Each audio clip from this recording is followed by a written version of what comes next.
We just completed the search for Cain. We are going to be backtracking a little bit and do the sisters' burial grounds. And we will go kill Blood Raven.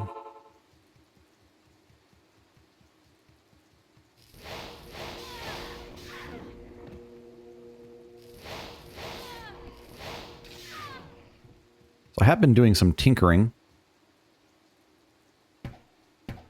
Bows no longer use quantity for this mod.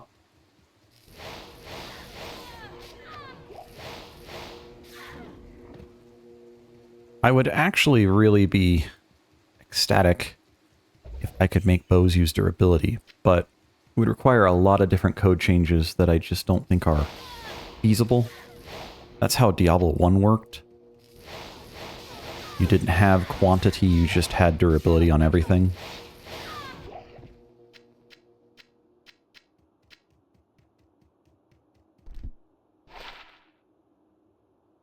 Well, that's not very good.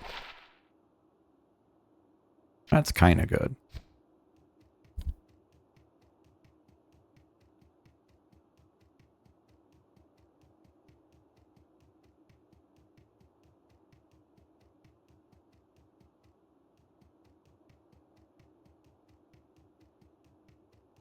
So Blood Raven is actually a little bit more difficult in this mod, I have found. And that primarily just has to do with the fact that she is level 10. Which I did not realize before. I had never actually looked that up before. But her being level 10 makes the 2-hit formula very problematic when you're level 3 or 4 or whatever.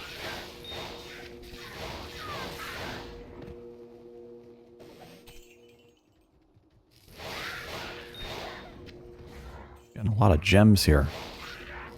I don't mind that. I like gems.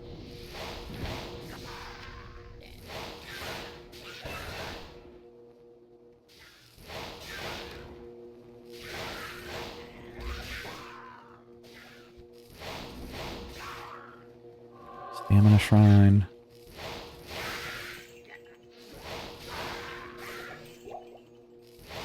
Stamina Potion. So another thing I've done is the potions are a little bit rarer. Just slightly. Stuff like... Actually open up the mini panel. There we go.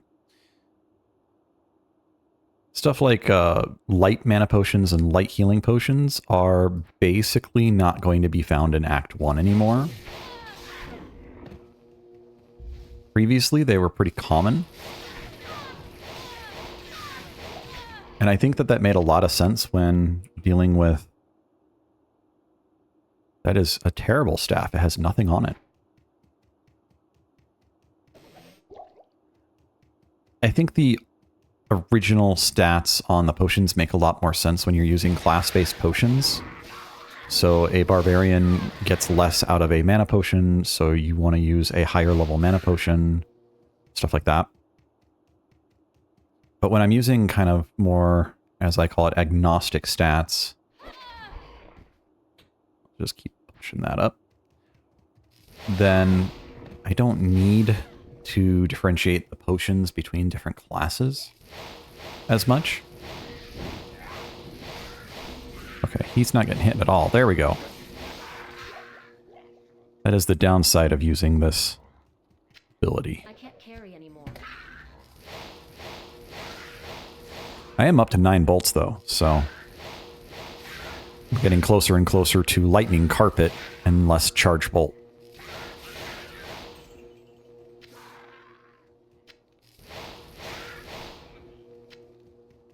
Okay, I want to see the sash. I don't have a scroll. That's disappointing. So stamina potions are a little bit less rare, or a little more rare. Fulminating potions are going to be a little bit more rare. That kind of stuff. And I might actually make those no longer purchasable.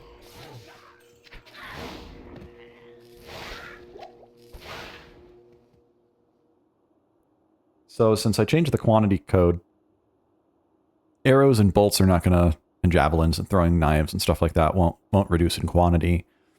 But I think fulminating potions and gas potions would be the same way, actually. I believe they use the exact same code section.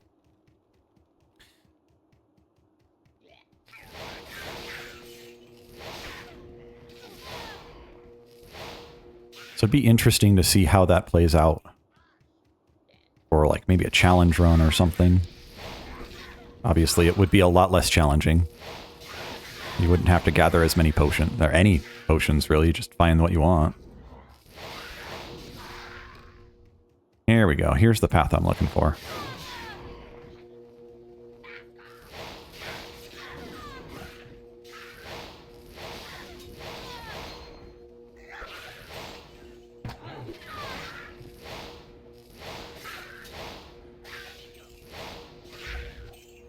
A current flaw with this mod right now that I'm seeing in playtesting is we are seeing a lot of the same stats be rolled on items over and over, including negative stats, which, while I find them fun, I don't want them on every item. So we're seeing a lot of attacker takes damage of, and, well, faster cast rate's good, faster hit recovery's good, mana after kill is great, but there's a lot of like 3 dexterity and 1 strength and stuff like that. And they're just slightly too common. And the reason for that is I've removed too many of the low level stats, basically. So life can spawn on things like rings and shields and two-handed weapons, but it can't really spawn on helmets and gloves and boots, or I think even belts, until level 6. And so, like, Bishibosh is level 5, Rakinishu is level 8, Blood Raven is level 10. So outside of farming these very specific bosses, you're dealing with a lot of level 2s and level 3 enemies.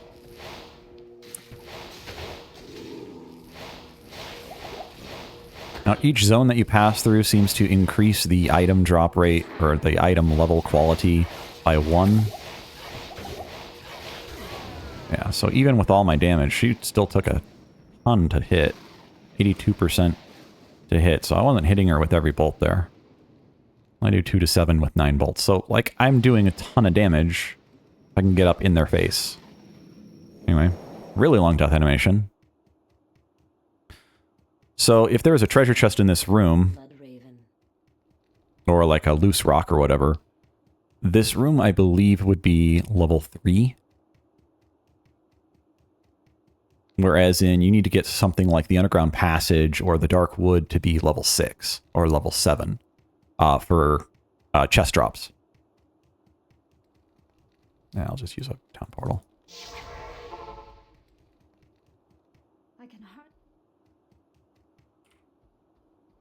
So we've got a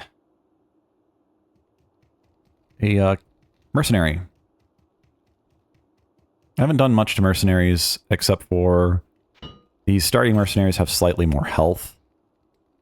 Actually, I'll put the dexterity back on there.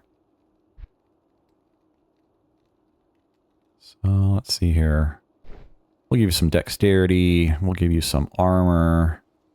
Don't have space for that.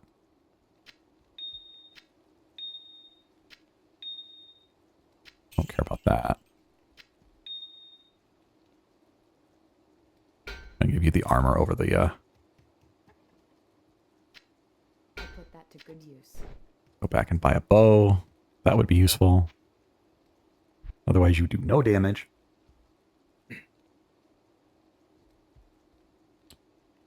So you're seeing the mana after kill thing here again. I might actually buy that for myself, yes.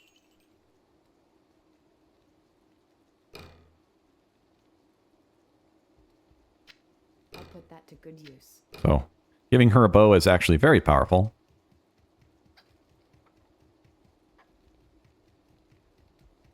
I'll go identify some stuff here. But yeah, there's just a bunch of stats that are just not showing up correctly here. So like this is required level 2 of +4 and a mana. Maximum damage, attack rating. That really shouldn't be spawning on a wand. So that's actually not something I touched. I haven't touched the superior stats yet. So a superior wand kind of just doesn't make a whole lot of sense. And probably should never have spawned that way. The attack rating actually makes sense in the mod now because spells use attack rating. Most spells. So things like Poison Nova, I'm still hesitant whether or not it should use attack rating, but pretty much everything else on the Necromancer is going to use attack rating. So poison damage over 3 seconds. Again, not really all that interesting. Durability of 6. You're not going to be using the wand for attacking anything. I did reduce durability of most weapons. I do need to check on that because things break really quickly when it's a weapon. Armors make a lot more sense to have kind of low durability because you have multiple different slots. When you get hit, it actually rolls a random value to decide which slot it takes the durability off of. And since my belts no longer have armor, it actually splits that between these evenly. I may have actually done some code editing there too. But it's like these gloves of dexterity, why do they need 12 durability when they only have maybe a 10% chance of losing durability after the durability roll? I believe it's something like 50% chance or less than that per hit. And so it's actually a mechanic I kind of disagree with. In Diablo, specifically Diablo 1 and 2, but in Diablo and many similar games, when you get hit, it will roll, say, an item location. So Grim Dawn will roll an item location and use only that piece of armor's defense value. But Grim Dawn doesn't have durability. Diablo 1 and Diablo 2 do. So in Diablo 1 and 2, when you get hit, you lose durability on a random item location. There's like body armor is like 40 or 50%. Belt and gloves and boots are each, I think, like 10%. Helmet's like 20 or 15 or something like that. I don't remember offhand. But getting hit in a Diablo game means that you've taken damage to your person effectively. Because this is an armor class system where you're deciding whether or not the dice roll effectively pierced the armor or found a vital spot. Vital damage, if you will. Vitality, you know? So I would actually argue that durability should be the cost of not getting hit instead of the cost of getting hit. I feel like it's backwards. And so if I were to make a game like Diablo, if I were to actually include durability in it, I have no idea if I would actually include durability in this day and age. But if I were to, I would reverse that effect, where durability is the durability of the armor to take the damage instead of your health. And it would probably still use a similar function as the attack rating system in Diablo 2. Let's get more identify scrolls before we go back.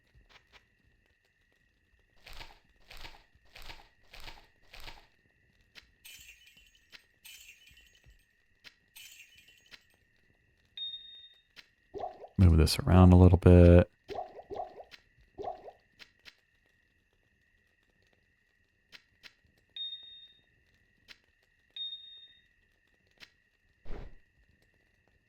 Okay, plus 20 to life. There we go. So we've got our little minion here. I am somewhat concerned that my dexterity is not going to be high enough to start hitting things, but I'm not that concerned. Got 97 health, so we probably should be able to take a hit or two before instantly melting, which is really all I care about. We'll go back to the Dark Wood. So there's the Herodic Malice, and then there is the Forgotten Tower.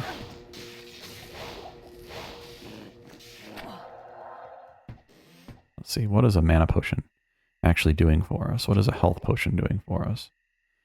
So you can see that potions kind of scale with your character as you move through, which makes it less necessary for them to, I don't know, upgrade as much. So that's kind of the goal. Each potion is kind of an act. There are 5 acts. There are 5 potion types. That's what I'm kind of going for with the potion thing.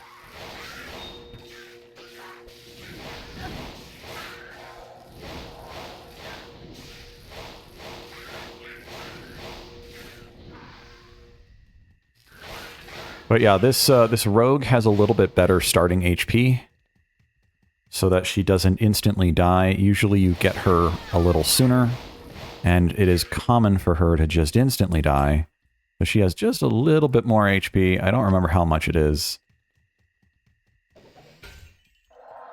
because the formula that Blizzard used is different, to say the least.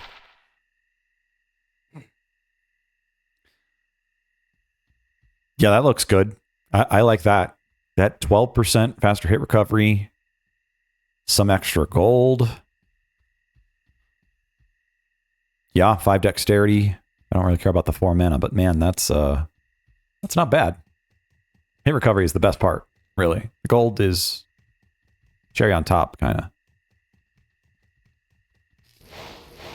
So you'll notice that I did upgrade some of the ratios and numbers on stuff. So like the extra gold here, 76% extra gold. You're not getting a lot of gold in the first area. So having an early roll of gold percentage or magic find percentage is valuable. And I wanted that because, again, a lot of the gold drops in the early game, they're like 2 or 5. And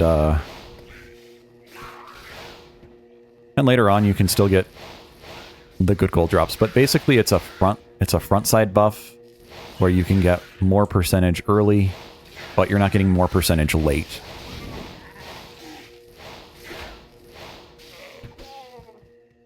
A change that's not in this version yet, probably won't be in this version until this character dies or finishes normal.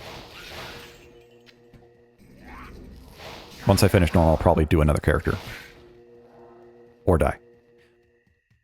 Is I'm going to be doing something I'm calling ultra magics or ultra rares, where in the base game, certain stats could only be found on magic items. The higher level stats. And because of this, it meant that you could actually find some kind of unique rings in the blue section and the blue items.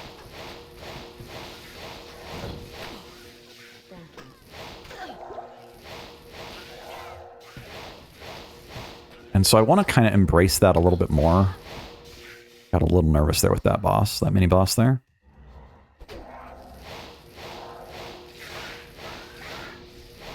Stop reviving them. Stop it. So what might be able to be found is something that is, again, early front-loaded, where you might be able to find a ring that, let's see here. I don't have anything that's actually all that interesting. Let's say life. A ring of life. Now, normally you might find a ring of life. It deals, or it grants like 10 extra health. That might be like the level 1 or the level 5 variant of the modifier. The ultra modifier, or the special secret hidden extra rare variant of the modifier, would be something that, like, at maybe level 3, you can get something that is equivalent to the level 10 or 15 modifier. So maybe the 10 or 15 modifier is 20 health or 30 health or 40 health, and you might be able to get that early. So this would be extra or ultra rare, if you will. And I'm thinking that I'll probably limit it, not sure, probably limit it to magic items. So you get this high-powered single bonus, and you can get it earlier And it's a normal bonus that you would get later on, but you could get it earlier. We are not in the Black Marsh anymore.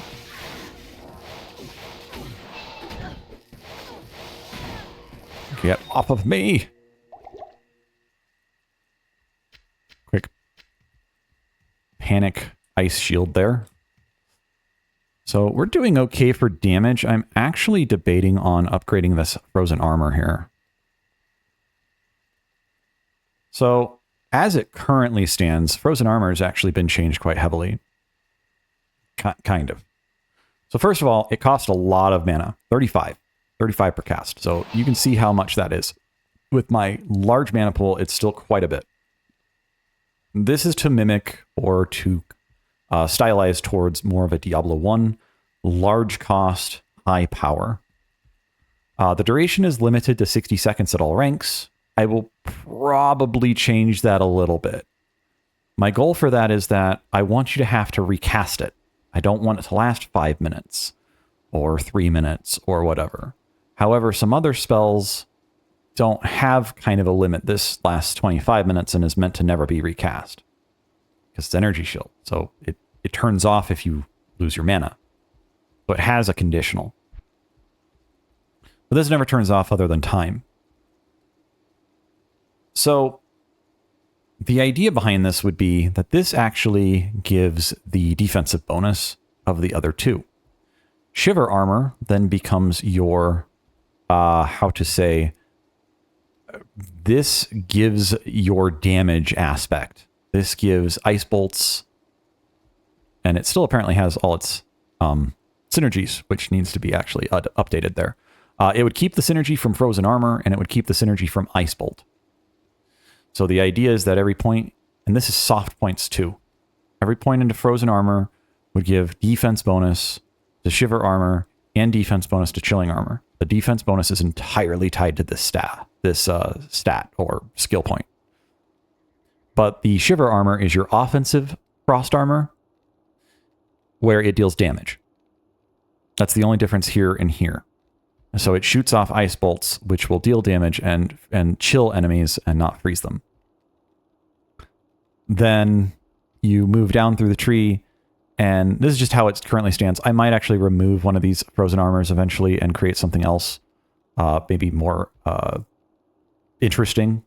The ice tree is kind of bland. You've got kind of 3 fireball type ice things. You've got ice nova. You've got 3 different ice shields. We could probably clean that up a little bit. It's a lot of repetition. I mean, you got charge bolt, lightning, and chain lightning, and these are kind of more different than most of the other skills. You got static field, you've got nova, and while these do kind of the same thing, static field is a percentage of damage, or percentage of max health as lightning damage, where nova is just raw damage, and then thunderstorm is a buff, or a activated aura, if you will. So these are all very different, even if some of them are a little bit more unique, or dead spells, like telekinesis, kind of dead spell. It's only really useful for knocking back a handful of enemies. You can't really interact much with the world like you could in Diablo 1, partially because people would steal items with it in Battle.net. So they made it so you couldn't pick up like unique items or certain rarities of items with it. But telekinesis would be, cooler if there were more levers in the world or more doors in the world that were very specifically helpful to be opened from a distance, and there's just really not. So this is effectively a dead spell. Telekinesis will stay in the game though, because it is used as a, it's used as a bonus to energy shield currently, and some of that may be changed by me. But again, there's some dead spells in here, or kind of just redundant spells that could have been a little bit more. So, like Ice Blast and Glacial Spike, the difference is one is a single target and one is an AoE. But if you go over Fireball, we've got Firebolt and Fireball. Single target, area of effect. Single target, chill. Single target, freeze. AoE, freeze. So, I don't know. There's just a lot of excess and kind of just some some dead foliage, dead stuff in there. Weed the garden out. Anyways, so I want to point out that the bonus on this is actually really low. I probably need to change that personally. Frozen armor might make more sense to actually give a flat defensive bonus, more so than a percentage, or maybe a flat bonus in addition to the percentage, so that you're kind of getting something, but you're not the tankiest frontliner ever, but that you have the opportunity to become such if you really focus in it. So that's kind of my idea here. So like chilling armor gives resistances. So the more points you give into this, you get resistances while chilling armor is active. It's not retroactive here. Shiver armor gets the frozen armor defense. Chilling armor gets the frozen armor defense. Shiver armor does damage. Chilling armor gives resist. That's it. I know I'm long-winded, and I know this is a long game. So if you're still with me, thanks for bearing with me. I'm going to continue pumping up my mana, my energy, or magic stat here. Part of that is I just want to have that little bit of bonus. I want to see how strong it is. This is a playtest, effectively. Do I want to do all the different quests? I'm not dying to do the Countess. So normally, one of the best things to do is probably do the Countess and go get some runes, and then run her over and over and get a few early game rune words. I will probably be nerfing a lot of the early and late game rune words for my own purposes, as this is my own personal vision. So one of the reasons for that is I feel that rune words give you too much power to control what you're doing in a game that is meant to be a little bit more random.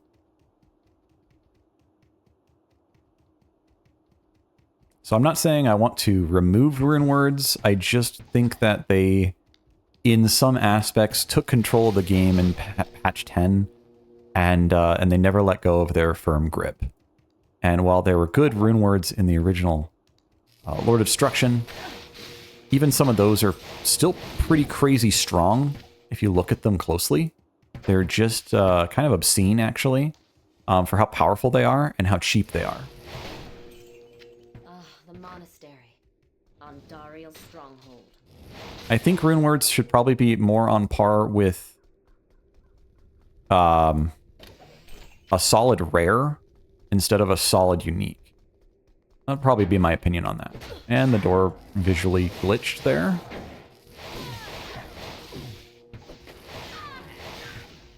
Let's check our attack rating. We're still hitting pretty good.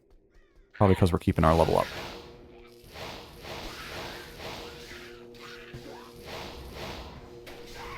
Doublekin Shaman, 90%. So we're starting to hit some higher level enemies here. And it's probably just they're a little bit higher than us even. Just a little bit.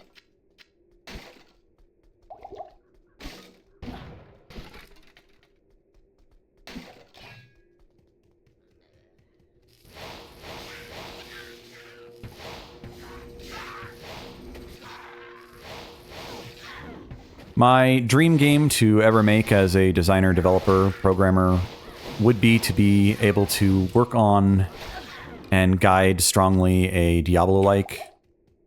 I think that would just be super cool. It is definitely one of my favorite games of all time. And yet simultaneously, okay, please, door. And yet simultaneously, I've played it so much and I've studied it so much and I've modded and hacked it so much that I feel like there are just decisions in it that I really disagree with. And I don't know if there's other people out there that would prefer maybe a more modern Diablo 1 or a modified modern Diablo 2. We just don't have that in a lot of games out there. There's a lot of... Nor necessarily should we have it in a lot of games. I would have loved to see a little bit more Diablo 2-esque structure to Diablo 3 or even Diablo 4. But Blizzard has moved on into a different direction, and that's fine. You can like those games. I like them for what they are, but not really a lot for what they aren't. In other words, I'm disappointed that they kind of moved too far away from the formula, I guess.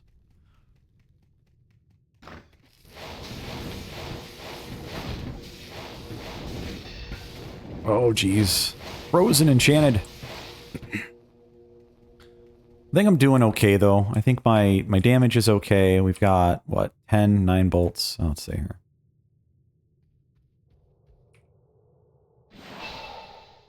So we're only getting about 15 armor from this frozen armor. It's not great.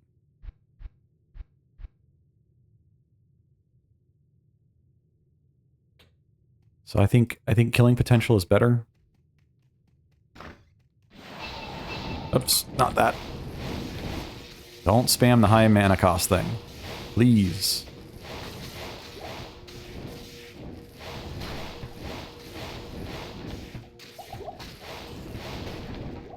There are still rejuvenation potions in my mod, and champions typically drop a ton of potions. Normally these champions probably would have dropped a bunch of light potions, but since those are kind of disabled for Act 1, just the Act 1 drop pool, they didn't, and I'm okay with that. I think that enemies probably shouldn't start dropping light potions until maybe the Catacombs, Andariel's realm area, which kind of shows that you're getting near a level change. You're getting near something different. I think that's kind of a neat idea.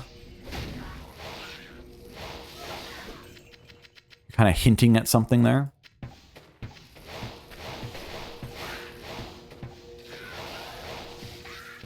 It also means that you're kind of prepping for the boss. I mean, that's a really common thing, giving potions or health refills right before a boss. And so, if you can find a bunch of light potions, you know that maybe there's a boss because you haven't seen light potions before. Okay, let's definitely be careful here.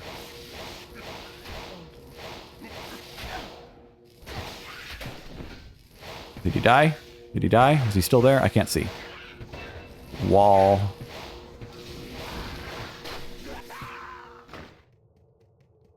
I think everything's dead.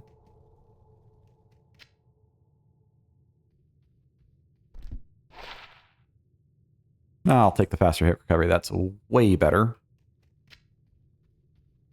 Charged bolt. Yeah, that seems good.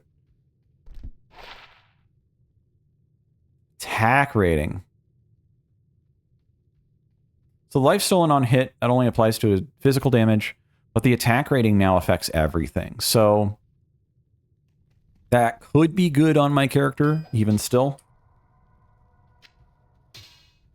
And I think generally my design is that, yeah, the sorceress might have high dexterity, but the sorceress also might just stack attack rating from other sources.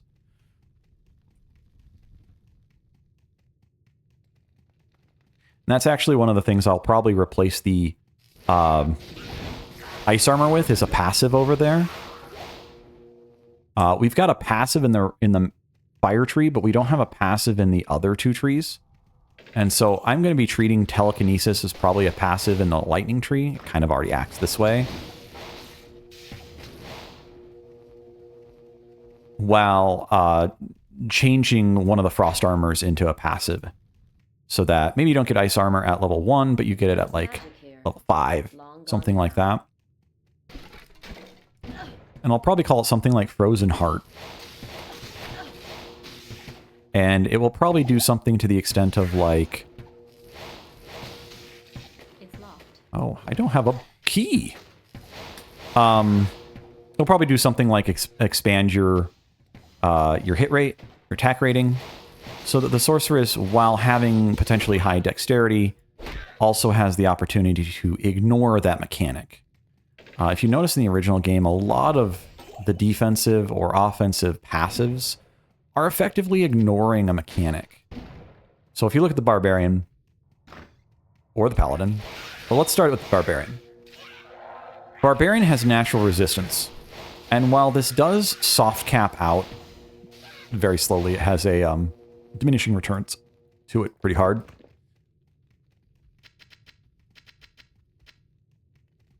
Natural resistances, especially even just for like 1 or 2 or 10 points or something. Blizzard made a lot of these actually hit their kind of 50% mark at 5 or 6, level 5 or 6. So you get like 30% resistances at somewhere in there. Let me check that actually. Let me clear this room and I'll check it.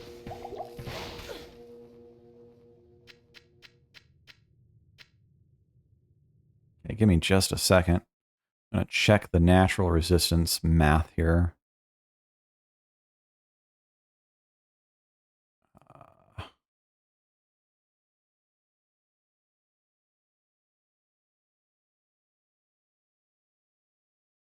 Just so I know what I'm talking about.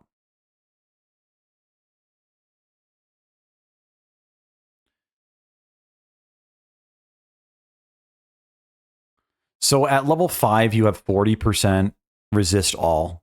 Fire, lightning, ice, and poison on the barbarian. At level 10, this goes from 40% to 54%.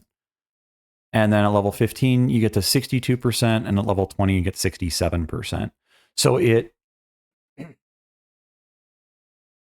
hard caps or soft caps very, very slowly. It's a kind of log function there. Where it's approaching a number, and most likely that number is like 80. So something like that. Maybe it's 85? Looks like it's probably 85. Something like that. You'd have to pump it up to like 200 to max it out to 85 though. Let's see here. I know I'm doing this off camera. Yeah, so it looks like it's probably 85. Even at level 200, you're still stuck at 84%. But you're getting 40% at level 5. And you're getting 52% or 54% at level 10. So what does this encourage? Mathematically speaking. Mechanically, mathematically speaking. This encourages the barbarian to not need as much magic resist or elemental resist. This offsets their need to do this. This allows them to potentially use a two-handed weapon and not a shield, which is where a lot of resists tend to come from. It allows them to offset some of the resists that they might not find on their armor, because the barbarian probably wants the highest armor possible to not get hit by everything in his face. Barbarian is a very much melee class unless you're doing something unique, like a bow-only run or something. So this allows the barbarian to somewhat escape the mechanics that have already been placed in front of him. Similarly, you go over the Amazon. I said I was going to do the Paladin next. If you go over the Paladin, Paladin is very focused on one-handed weapons and shields. Paladin shields, by default, have what's called an auto magic, or automatic magic attribute, that is found on shields, and it can be something like attack damage and attack rating, or it can be resist all. And this can go up to, I believe, like 40% as well, or at least 30% bare minimum. I think it's like 40 or 45. Again, I'd have to look that up, but I'm not going to pause the game again. Like shooting fish in a barrel. Yeah. You can't do anything about it. I'm an evil, evil sorceress. Those helpless warriors with giant weapons that, for whatever reason, dropped a saber instead of what they were wielding. That's not what I'm trying to identify. That is a good rare. I like that. That is actually nice. I'm not going to use it on this character, but man, I'd use that on any character other than a spellcaster. Maybe even a spellcaster if I didn't have, you know, something half decent. Because the mana per kill is really good too. Attack rating, min damage, max damage, enhanced damage, and strength. So this is probably something that won't roll in the normal game. Just to put that out there. This probably could, these boots, but this weapon probably wouldn't roll in the normal game. Max damage of 5, pretty sure you need to be something like level 20, even 30 to see something like that on an item. So that is something that I have modded in. And it's, again, it's more Diablo 1, big bad numbers. Not trying to go for millions of damage, but I would like to see less of +1 damage and more, you know, +3 damage. That's a 3 times difference. And these guys hurt, and they are slowing me down. This ball is like lightning and ice combined, and she's dead.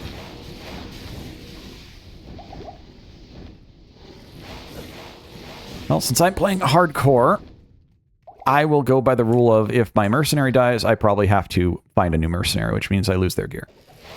I think that probably makes sense to play that by that rule. And I might die here because this guy hurts. Oh, I'm glad I backed up.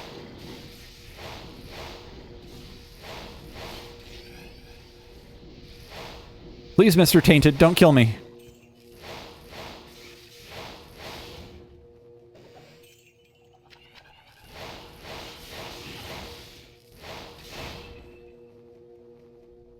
Okay, let's top off.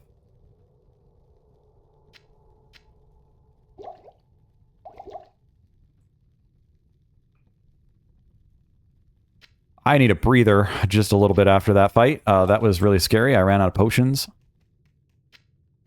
And I lost my mercenary. Rest in peace, whatever your name was. I didn't have you long enough to remember your name.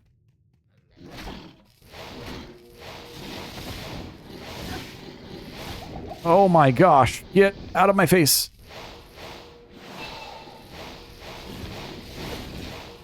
This might help a little bit. I don't know how much.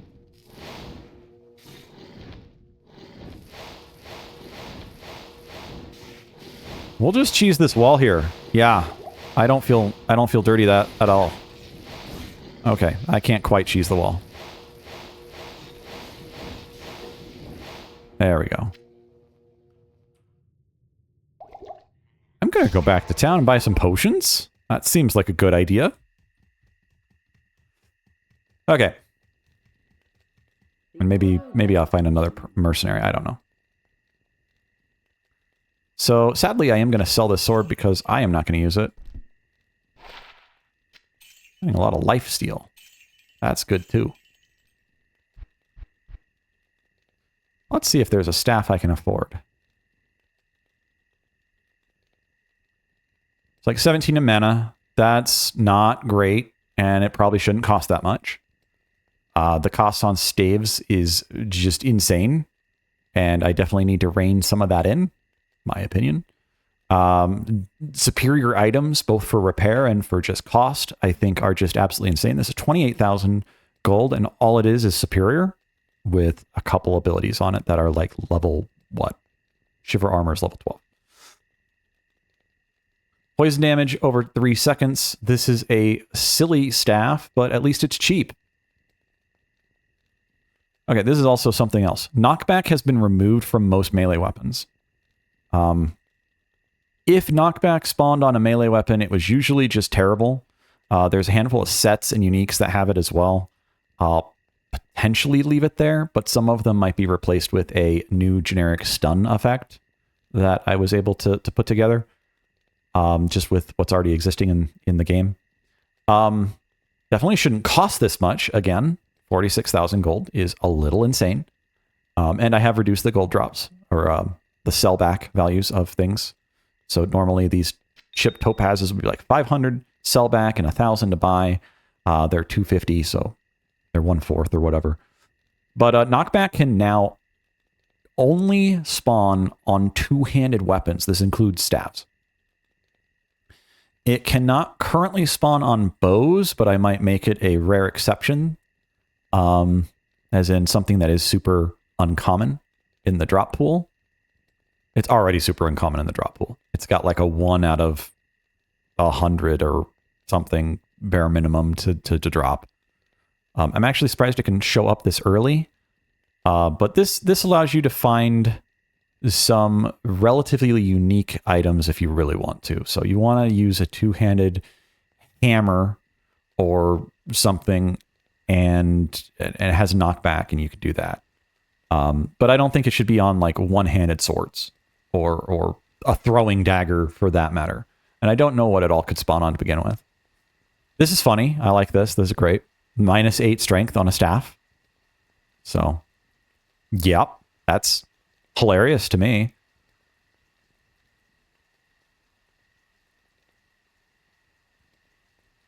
Let's see here. Yeah, nothing. I don't see any staves worth anything. Looks like my auto magic on staves never got implemented correctly. So each staff, if found in the wild, not the starting staff, is supposed to have like +25 attack rating. Again, to kind of offset the need for a caster to have attack rating as a requirement for their attacks. Spells were originally a guaranteed hit, so by adding that requirement, I was trying to offset it so that you're not just pumping up dexterity and getting all your attack rating from dexterity, but you have the option to find it elsewhere. Whether it be rings, amulets, staves, orbs, wands, whatnot. But primarily staves. So I do find it strange that no one sells orbs here. Like, you can buy wands, but you can't buy orbs because orbs weren't introduced until Lord of the Destruction and blah, blah, blah. I might keep that for later. 50 attack rating is still really good. So you get 5 attack rating per dexterity. I haven't changed that. I could, but I'm not going to currently. Not planning to anyways. I'd rather offset it with a non-stat solution. And when I say non-stat solution, I mean a gear or skill solution. Oh, good day. Let's repair all my stuff. And then what do we got? We got some... Buy some chain gloves here. And... don't have the strength to wield them. But we'll get there. We're half a level away. Let's see what we got. You know what? I'll say that's a win. That's not bad at all. Some attack rating, some dexterity for more attack rating. If I was using a shield, dexterity would kick in for that. Dexterity also gives a minor amount of armor. Half freeze duration, 23% magic find. Yeah. I'll put some strength in a bit and call that great. It is set. Okay, we'll go find Andariel, Deckard. We'll do it.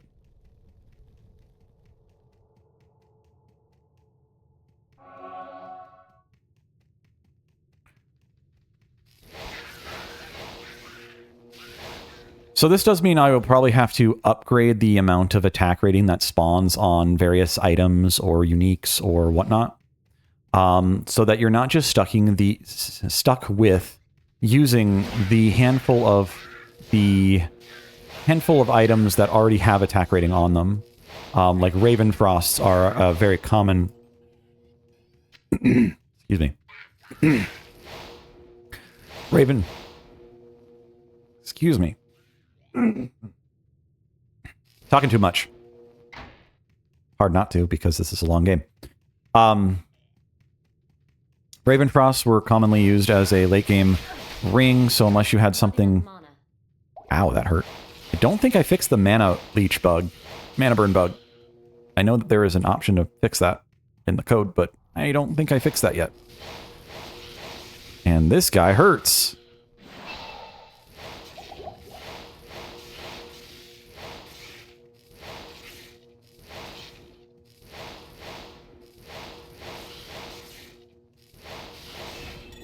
There we go. Oh man, that was pain.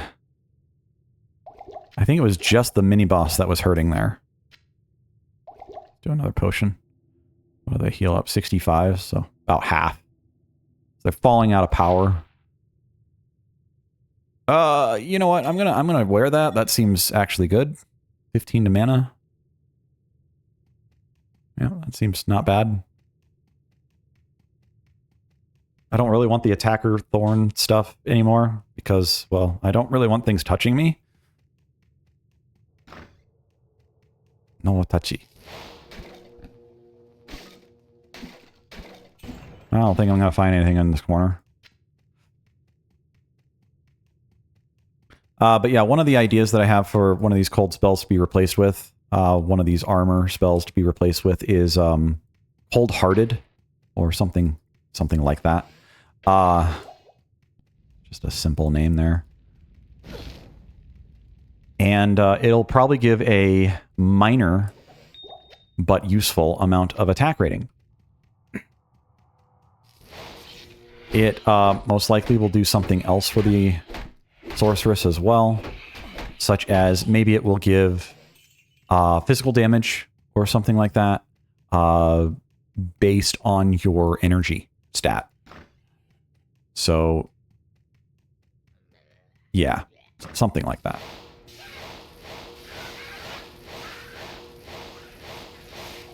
If I could make it so it only worked with staves, that'd be great. Make staves basically scale off of energy. There's no option for that as far as I'm aware in the structure of the data at the moment.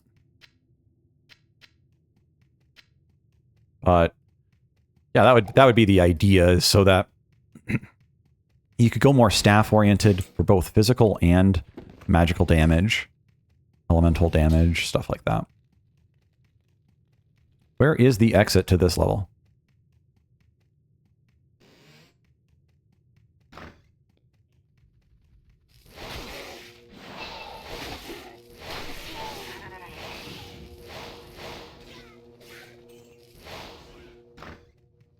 I'd probably place the frozen armor right above or right below that skill. So, like, you'd have frozen armor here and then something here, which would require me to kind of redraw, manipulate some Photoshop or something to redraw how the skills line up. But I could just leave it as it is and just use the current arrows that are there instead. I don't really want to mess with that too much because it's tedious and I'm not an artist.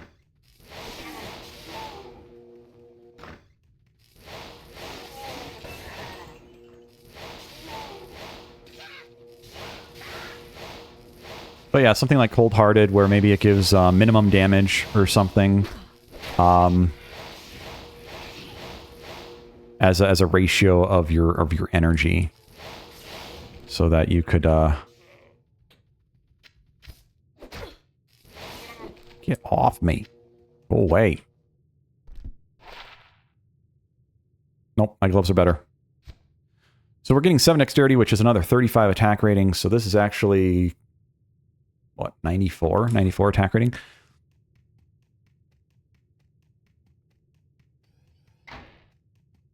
So it's pretty good. I think I have 5 or 10 into dexterity right now. Probably 10. Sorcerer starts with 25. So even with all my attack rating, I am still falling behind on hits. Of course, these have multiple hits, so I play the averages there.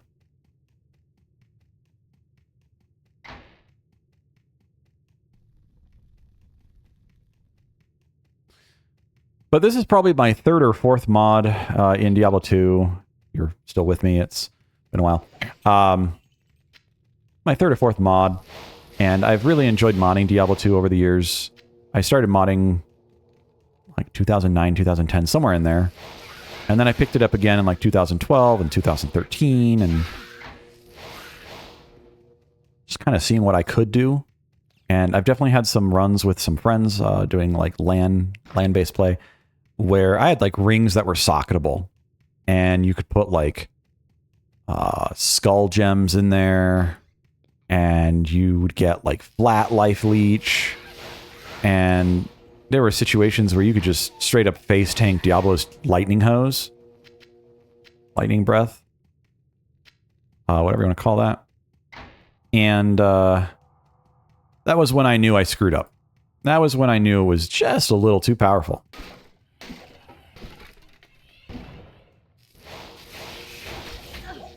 So Diablo's lightning hose is actually still going to be one of the few spells, all the breath spells in general, Gonna be some of the few spells that do not use attack rating. Figure it's more of like a gaseous cloud or a funneled power. So this creates an interesting situation for things like Arctic Blast, Inferno, dealing with Diablo himself, as that one ability will then suddenly be the one ability that you cannot use armor to deal with.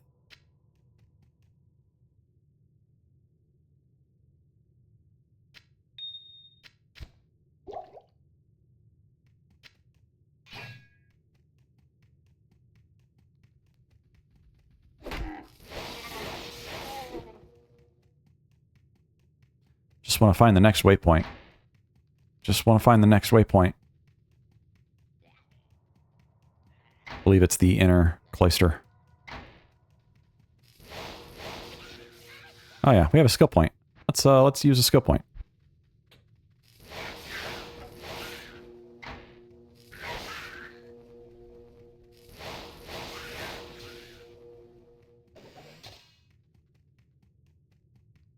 Not sure how I feel about the modified warmth here. The 1 mana per second is actually a nerf with this much mana. And I am probably going to undo some of my mana costs in the next run. Or not mana costs, but mana scaling. And push it back to 2. This character is actually stuck between 2 versions. I realized that after I created it. She should not have started with 70 mana. She should have started with like 53. So I have, what, 17 too much?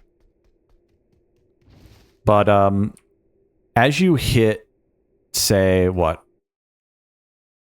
As you hit 120 mana, that's your kind of break point, because the whole system is calculated in 2-minute intervals at the frame rate of 25 frame calculations a second or whatever. So if you have 120 mana, you get 1 mana per second. So in the early game, this 1 mana per second is actually really strong, which is intended. As you get further into the game, that is actually a nerf. So to put this in perspective, let's see here.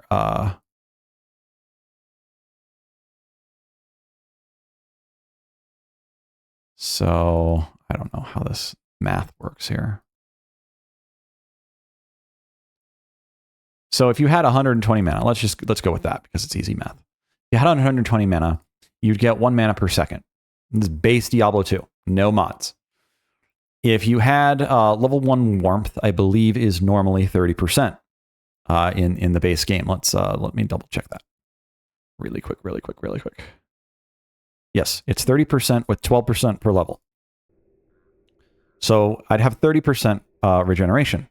So at 120 mana with warmth, I would go from 1.0 to 1.3. So 0.3 mana. You see that that's actually pretty weak compared to what I've done. Because right now we have 167 and so we're the base regen is like 1.39, and then we have 15% extra. So it's actually what? 0.6 minus 1.3. 9. So we're getting 0.21 off of that 15% regen. 0.21. That's it. We would be getting 0.42 elsewise. So yeah, you can see how the warmth is different for sure. Hopefully. So you would need 100% warmth stat, which would require something like level 8, maybe. Is it 8? Level 7. Level 7 gives 102 in the base game. So you need 100% extra magic resist or magic mana regen.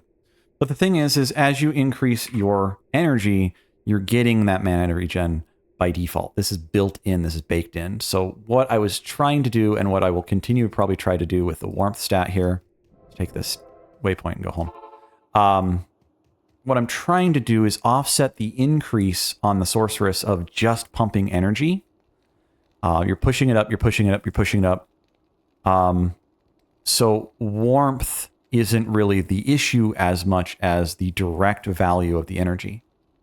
If you're going from, say, 70 to 100, that's, you know, not quite, what is that, a 40% increase or something.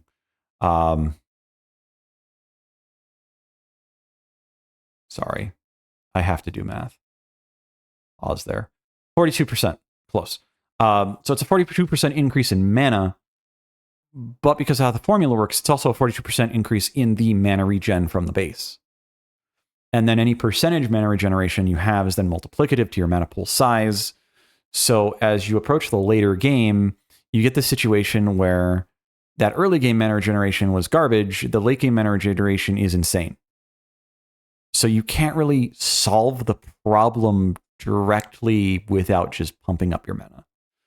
So I'm trying to solve the problem a little bit more directly by simply making warmth good without having to pump up the energy. You don't have to have a massive mana pool to have a decent amount of regen. And understand that 1 mana per second pales in comparison to this 2 mana per kill, as long as you're getting the kills. So I'm shooting off these charge bolts, and these are more expensive kind of than the base game. Let's see what they normally would be.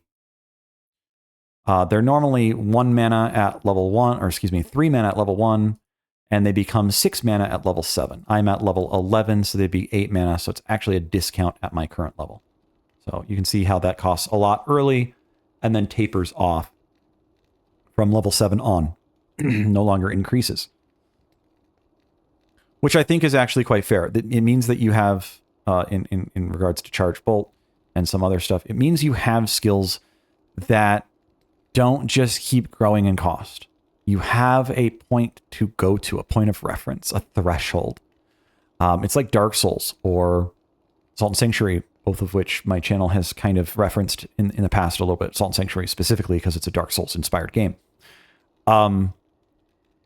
If you're looking to fast roll in Salt and Sanctuary, you need to be at 25% or lower equipment weight.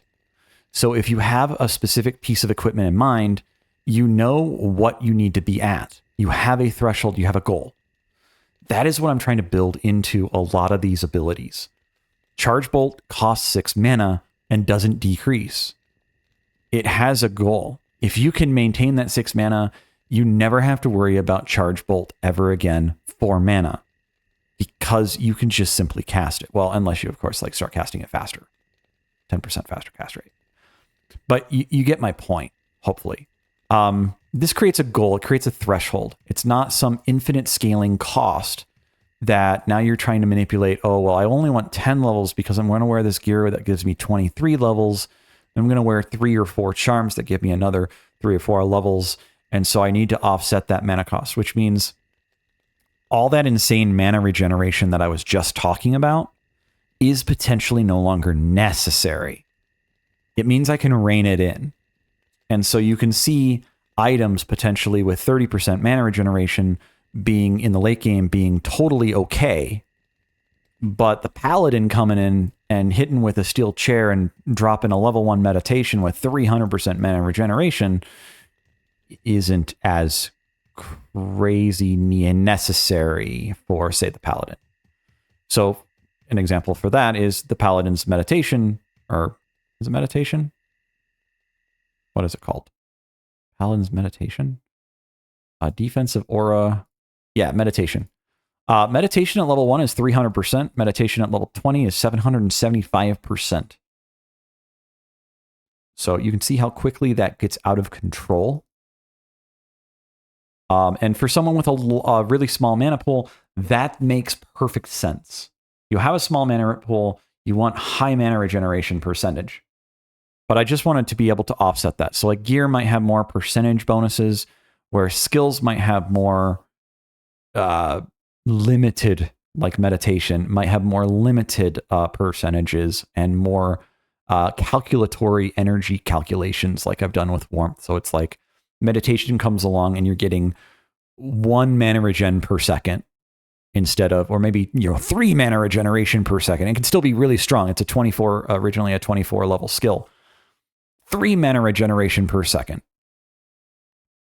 But it's not giving you 30. And it's not giving you 70, depending on how much mana you have.